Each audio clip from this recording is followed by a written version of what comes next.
हाँ जी भाई, सभी को नमस्कार। सभी को राम राम। राधे राधे। हाँ जी भाई, चलिए तो लोकगीत के बारे में हम लोग बात कर रहे थे। हाँ जी, आगे अपन बात करते हैं। तो अपने पास में नेक्स्ट जो लोकगीत आ जाएगा वो है आपके कौन सा? मोरिया। ध्यान से समझ लेना आप लोग यहाँ पर। कौन सा लोकगीत आ जाएगा भैया? मोरिया। मोरिया के बाद में अगर अपन बात करेंगे तो अपने पास में एक गीत आ जाएगा जिसका नाम है आपके हिचकी। बोलो कौन सा गीत आएगा? तो मोरिया के बाद में अपने पास में एक नाम आ जाएगा हिचकी। और हिचकी के बाद में अगर अपन बात करते हैं तो अपने पास में एक गीत आ जाएगा जिसका नाम है आपके बिछुड़ो। बोलो कौन सा गीत आएगा? बिछुड़ो। चलिए तो इन तीनों के बारे में अपन यहां पर बात कर लेते हैं। तो देखो एक बार आप समझ लेना अच्छे से। देखो सबसे पहले मोरिया। और मोरिया के अंदर अगर मैं बात करूं तो मोरिया के यहां पर मैं आपको कितने टाइप बताऊंगा। तो ये ध्यान रखना, यहां पर अपन टोटल 3 टाइप के बारे में बात करेंगे कि मोरिया आपके 3 तरीके से गाया जाता है। लेकिन अपने परीक्षा में जो ज्यादा पूछता है वो टाइप नंबर 1 ही पूछता है। मतलब पहला टाइप अपने एग्जाम में ज्यादा पूछता है। अब देखो पहले टाइप में क्या दिया गया है भैया। मतलब कि मैं सीधी सीधी बात करूं कि मोरिया जो आपके गाया जाता है, विवाह में सबसे पहले कौन सी रस्म होती है भैया? सगाई। ये ध्यान रख लेना। विवाह में सबसे पहले कौन सी रस्म होती है बताओ? तो विवाह में जो सबसे पहले रस्म होती है वो होती है आपके सगाई। सगाई के बाद में जाकर के क्या होता है भैया? सगाई के बाद में जाकर के आपके और विवाह होता है, मतलब कि शादी होती है।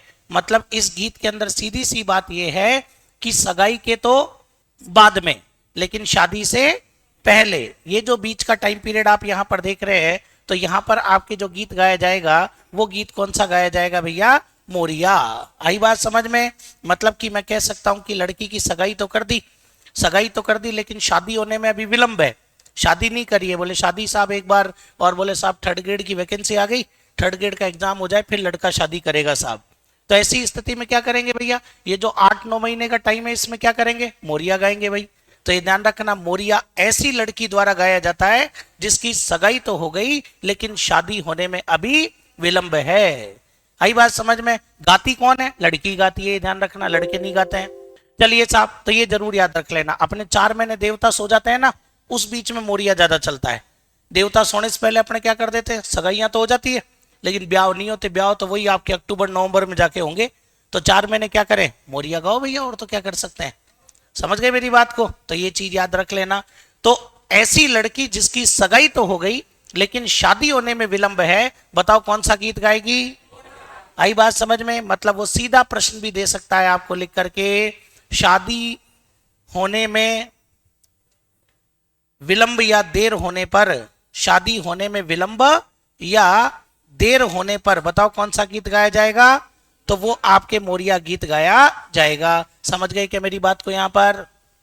फिर नंबर 2 देखो। नंबर 2 पर आपके क्या आ जाता है कि अगर अपन बात करते हैं कि जो अपना आबू वाला जो क्षेत्र है, आबू क्षेत्र में, और आबू क्षेत्र बोले तो कौन सा क्षेत्र हो जाएगा? सिरोही के अंदर। और ऐसा कहते हैं कि वर्षा ऋतु में, बोलो कब की बात करेंगे? तो आबू क्षेत्र के अंदर वर्षा ऋतु के आने का संकेत मिलने पर, वर्षा ऋतु के आने का संकेत मिलने पर आपके कौन सा गीत गाया जाता है भैया? मोरिया गाया जाता है। ये चीज भी याद रख लेना। लेकिन ये जो मोरिया मैं यहां पर बात कर रहा हूं, ये एक प्रकार से कैसा गीत हो जाएगा? ये विरह गीत हो जाएगा। हालांकि विरह का भाव तो यहां पर भी है और विरह का भाव आपके यहां पर भी है, लेकिन दोनों मोरिया में अंतर है आपके। जैसे मान लीजिए एक मोरिया तो क्या हो गया आपके कि मोरिया, आप लोगों ने सुना भी होगा कि मोरिया आछो बोलो रे ढलती रात में। ध्यान रखना, एक ये तो आपके नंबर 1 हो गया।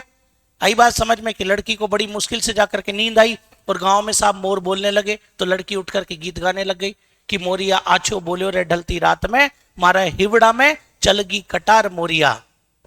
ये मोरिया अलग है कि मोर बोले जी ओमल जी आबू रे पहाड़ा में। ध्यान रखना, बेगा आईजो जी, वो अपने पति को कह रही है कि बेगा आईजो जी। तो ये ध्यान रखना, कहीं ना कहीं पति कहाँ गया हुआ है? परदेश गया हुआ है। तो ये दोनों चीजें आप लोग याद रख लेना कि अगर मैं बात करूं कि भैया शादी होने में विलंब होने पर भी मोरिया, और आबू क्षेत्र में वर्षा ऋतु के आने का संकेत मिलने पर भी मोरिया।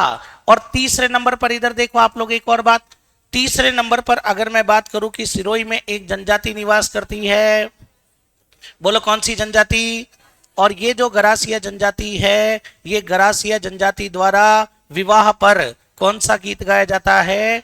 तो गरासिया जनजाति विवाह पर भी आपके मोरिया गाती है। हालांकि मोरिया गीत कम, नृत्य ज्यादा है इनके। तो अगर अपने से पूछे ना कि मोरिया क्या, तो भैया मोरिया गरासिया जनजाति का नृत्य है। आई बात समझ में? जिन्होंने नृत्य पढ़ लिया उनको तो पता होना चाहिए इस बारे में।